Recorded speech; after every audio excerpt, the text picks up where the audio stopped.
முன்னாவின் பெற்றோர் தங்களுக்குள் சண்டையிட்டுக் கொள்கிறார்கள். இதன் காரணமாக தந்தை தாயை வீட்டை விட்டு துரத்துகிறார். மேலும் தாய் தனது தாய் வீட்டிற்கு செல்கிறார்.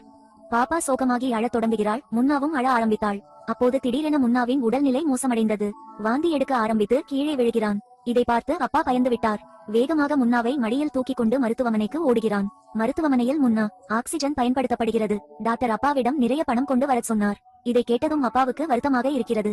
முன்னாவை காப்பாற்ற அவர் தனது காரையும் வீட்டையும் கூட விற்கிறார். ஆனால் 10 லட்சம் ரூபாய் இன்னும் போதவில்லை.